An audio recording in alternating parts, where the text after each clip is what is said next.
Of the record 2 hours నేను chit chat చేసిన. 2 గంటలు. ఆయనకు సబ్జెక్ట్ మీద జీరో నాలెడ్జ్. ప్రాజెక్టులు తెలవయి, బ్యారేజ్ అంటే ఏందో తెలవదు, డ్యామ్ అంటే ఏందో తెలవదు, గోదావరి నది గురించి తెలవదు.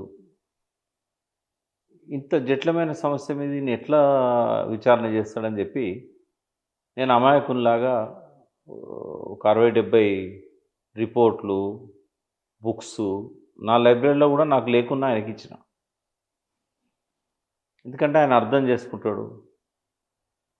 చాలా అడిగితే కూడా చెప్పిన నేను. చెప్పినాక రెండోసారి కూడా మళ్ళీ రిపోర్ట్ తీసుకొని పోయినా. అదేదో ఒక చిన్నగా ఉంది, ఇది నాకు వద్దు, పెద్దది తీసుకురా అన్నాడు. అంటే మొత్తం నీకు ఎన్నైతే వీటి మీద చెప్పాల్సిన అవసరాలు ఉంటాయో అన్నీ తీసుకొని రమ్మన్నాడు. మళ్ళీ 20 పేజీలు ఎంతో మళ్ళీ రిపోర్ట్ తీసుకొని పోయినా. చాలా ఎలాబొరేటెడ్గా రాశాను నేను. ప్రతి కాన్ఫ్లిక్ట్ ఏదైతే కాంగ్రెస్ ప్రభుత్వం లేవనెత్తుతున్న విమర్శలు ఉన్నాయో, బీజేపీ లేవనెత్తుతున్న విమర్శలు ఉన్నాయో, ప్రజల్లో ఏవైతే అనుమానాలు ఉన్నాయో, ప్రతి అంశం మీద చాలా డీటెయిల్గా తీసుకొని పోయినా.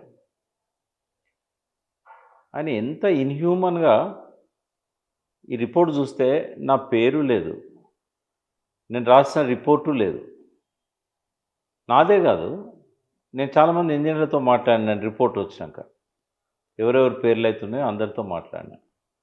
వాళ్ళు చెప్పిన విషయాలంటే నేను ఆశ్చర్యపోయాను. వాళ్ళు ఏం చెప్పినలో అవి లేవన్లా. ఆయనకి ఏం కావాలన్నా అవి ఉన్నాయి. అంటే ఒక జడ్జి ఎప్పుడు కూడా సాక్ష్యం చెప్పిందంతా పరిగణలోకి తీసుకొని అందులో ఉన్న పాజిటివ్ ఆస్పెక్ట్స్ కూడా చెప్తాడు, నెగిటివ్ ఆస్పెక్ట్స్ కూడా చెప్తాడు. ఆ గోస్ట్ రిపోర్ట్లో ఎక్కడ ఒక పాజిటివ్ అంశం లేదు.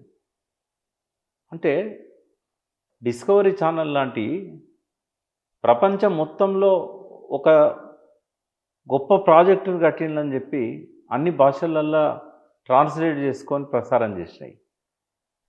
మన సిడబ్ల్యూసి సెంట్రల్ వాటర్ కమిషన్ అసలు ఇంజనీరింగ్ మార్వల్ అని చెప్పారు.